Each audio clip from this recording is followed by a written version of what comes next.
నమస్కారం. కోవిడ్-19 జిల్లా వార్షిక సమగ్ర సంపూర్ణ నివేదికకు స్వాగతం. ఈ కార్యక్రమం ద్వారా ఆయా జిల్లాల్లో కోవిడ్-19 ఇతర కార్యక్రమాల గురించి తెలుసుకుంటున్నాం కదా. జగిత్యాల నుంచి బండి రవీందర్ అందుబాటులో ఉన్నారు. నమస్కారం రవీందర్ గారు. నమస్తే అండి. జగిత్యాల జిల్లాలో కోవిడ్ వ్యాప్తి గతంతో పోలిస్తే ఇప్పుడు పరిస్థితి ఎలా ఉంది? అధికారులు తీసుకుంటున్న చర్యలు ఏ విధంగా ఉన్నాయి? జగిత్యాల జిల్లాలో కరోనా వైరస్ మొదట్లో తక్కువ కేసులు ఉన్నప్పటికీ కేసుల సంఖ్య క్రమంగా పెరుగుతున్నటువంటి పరిస్థితి అయితే కనపడుతుంది. మొన్నటి వరకు పండుగలు రావడం, అదేవిధంగా చలికాలం దీనికి తోడవడంతో మళ్ళీ కరోనా వైరస్ అనేది వ్యాప్తి చెందుతుంది. కొంతకాలంగా తగ్గుముఖం పట్టినటువంటి కేసులు మళ్ళీ పెరుగుతున్నాయి. జిల్లాలో ఇప్పటి వరకు అయితే 9,852 కేసులు నమోదైనవి. దీంట్లో 9,257 మంది కరోనా నుండి కోలుకున్నారు. ఇంకా 541 కేసులు అయితే యాక్టివ్ కేసులు ఉన్నాయి. జిల్లాలో ఇప్పటి వరకు 54 మంది కరోనా బారిన పడి మరణించడం జరిగింది. జిల్లా కలెక్టర్ రవి, డిఎంహెచ్ఓ శ్రీధర్ గారు కరోనా లక్షణాలు కనిపించినప్పుడు ప్రాథమిక ఆరోగ్య కేంద్రాలకు వెళ్లి చికిత్సలు చేయించుకోవాలని చెప్తున్నారు. తప్పకుండా మాస్కులు ధరించాలని, సామాజిక దూరం పాటించాలని, శానిటైజర్ యూజ్ చేయాలని ప్రజలకైతే అవగాహన కల్పిస్తున్నారు. అవసరమైతేనే బయటకు వెళ్లాలని సూచనలు జారీ చేస్తున్నారు. లాక్డౌన్ అనంతరం వ్యాపారస్తులకు ప్రభుత్వం అందిస్తున్న సహాయక చర్యలు ఏ విధంగా ఉపయోగపడుతున్నాయి? లాక్డౌన్ తర్వాత వ్యాపారస్తులకు ఆదుకునేందుకు కేంద్ర ప్రభుత్వం ఆత్మనిర్భర భారత్ అనే పథకాన్ని తీసుకొచ్చింది.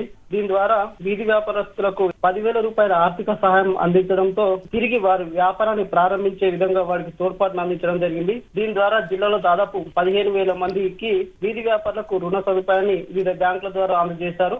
అదేవిధంగా ఎంఎస్ఎంఈ ద్వారా కూడా చిన్న తరహా పరిశ్రమలో ఉన్నటువంటి వారికి కూడా రాయితీతో కూడినటువంటి లోన్ సౌకర్యం బ్యాంకులు కల్పించాయి. అదేవిధంగా గరీబ్ కళ్యాణ్ అన్న యోజన ద్వారా కూడా ఒక్కొక్కరికి 10 కిలోల బియ్యము, పప్పు పంపిణీ చేయడం జరిగింది. ఉజ్వల యోజన పథకం ద్వారా కూడా మనము లాక్డౌన్ లో చూసుకున్నట్టయితే 3 సిలిండర్లు కేంద్ర ప్రభుత్వం ఉచితంగా అందించింది. సో దీని ద్వారా పేద మధ్యతరగతి ప్రజలకు పథకాలు తోడ్పాటును అందిస్తున్నాయి. జిల్లాలో కేంద్ర రాష్ట్ర ప్రభుత్వాలు చేపడుతున్న అభివృద్ధి కార్యక్రమాలు ఏ విధంగా ఉన్నాయి? కరోనా ఉన్నప్పటికీ కూడా అభివృద్ధి కార్యక్రమాలు కొనసాగినాయి. ముఖ్యంగా అయితే మనం గ్రామీణ ప్రాంతాల్లో ఉపాధి లేనటువంటి వాళ్లకు జాతీయ ఉపాధి హామీ పథకం వాళ్ళకు ఎంతో తోడ్పడిందని మనం చెప్పుకోవచ్చు. లాక్డౌన్ లో పనులు లేక ఎంతో మంది ఆర్థికంగా ఇబ్బంది పడ్డారు కూలీలు.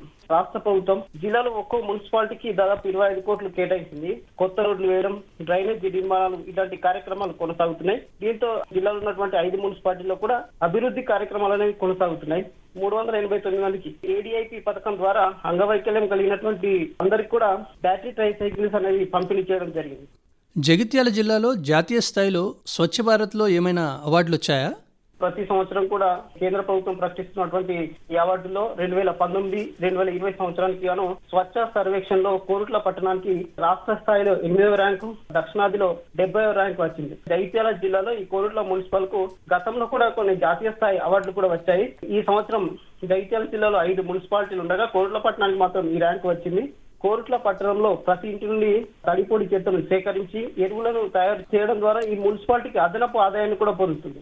ఆదాయాన్ని పొందే విధంగా మున్సిపల్ సిబ్బంది వాళ్ళు ఒక కమిటీగా ఏర్పడి దాన్ని అభివృద్ధి చేస్తున్నారు. అదేవిధంగా కోరుట్ల పట్టణంలో అన్ని రంగాల్లో ప్రస్తుతం అభివృద్ధి చెందుతున్నటువంటి పరిస్థితి మన కోరుట్ల పట్టణంలో చూస్తున్నాం. టెంపుల్ సిటీ ధర్మపురిలో అభివృద్ధి ఏ విధంగా ఉంది? దక్షిణ కాశీగా ప్రసిద్ధిగాంచినటువంటి ధర్మపురి లక్ష్మీనరసింహస్వామి దేవస్థానం ఏదైతే ఉందో దీన్ని యాదగిరి తరహాలో అభివృద్ధి చేసేందుకు రాష్ట్ర ప్రభుత్వం అనేక అభివృద్ధి కార్యక్రమాలు చేపడుతుంది. దీనిలో భాగంగా ధర్మపురి పట్టణాన్ని ఏదైతే టెంపుల్ సిటీగా తీర్చిదిద్దేందుకు ప్రణాళికలు అయితే రూపొందిస్తున్నారు. ప్రస్తుతం మొదటి విడతలో 50 కోట్ల రూపాయలతో అభివృద్ధి కార్యక్రమాలు కొనసాగనున్నాయి. జిల్లా మంత్రి అయినటువంటి కొప్పుల ఈశ్వర్ గారు ఎప్పటికప్పుడు అధికారులతో సమీక్ష సమావేశాలు నిర్వహిస్తూ ఉన్నారు. 2019లో ధర్మపురి లక్ష్మీనరసింహస్వామిని మన ముఖ్యమంత్రి కేసీఆర్ గారు దర్శించుకున్న క్రమంలో దేవాలయ అభివృద్ధికి 100 కోట్లు కేటాయిస్తానని చెప్పారు. అప్పుడే దేవాలయంతో పాటు ధర్మపురి పట్టణం కూడా అభివృద్ధి చెందనుంది. జిల్లాలోని అన్ని మున్సిపాలిటీలలో ఇలాంటి అభివృద్ధి కార్యక్రమాలనేవి కొనసాగుతున్నాయి. విద్యార్థులకు నిర్వహిస్తున్న ఆన్లైన్ తరగతులు జిల్లాలో ఎలా కొనసాగుతున్నాయి? జగిత్యాల జిల్లాలో కరోనా వైరస్ కారణంగా పాఠశాల విద్యార్థులకు ఆన్లైన్ తరగతులు నిర్వహిస్తోంది. ఇప్పుడు మనం ప్రస్తుతం దూరదర్శన్ తో పాటు టీ-షార్ట్ ఛానల్ ద్వారా విద్యార్థులకు విద్యా సంవత్సరం నష్టపోకుండా ఆన్లైన్ తరగతులు వాళ్ళకి ఎంతగానో ఉపయోగపడుతున్నాయని మనం చెప్పుకోవచ్చు. కరోనా నేపథ్యంలో పాఠశాలలు నిర్వహించడం ద్వారా కరోనా విస్తరిస్తుందనే అవకాశం ఉండడంతో దీనిలో తల్లిదండ్రులు ఒకంత ఆందోళన వ్యక్తం చేస్తున్నటువంటి పరిస్థితి మనకు కనిపిస్తుంది. జిల్లా కలెక్టర్ గుగ్గులోతు రవి ప్రభుత్వ పాఠశాలలను అదేవిధంగా తరగతి గదులను శానిటైజ్ చేసుకోవాలని ఆదేశాలు జారీ చేశారు. ధన్యవాదాలు రవీంద్ర గారు. ఇదండి జగిత్యాల నుంచి బండి రవీందర్ అందించిన కోవిడ్-19 జిల్లా వార్షిక సమగ్ర సంపూర్ణ నివేదిక.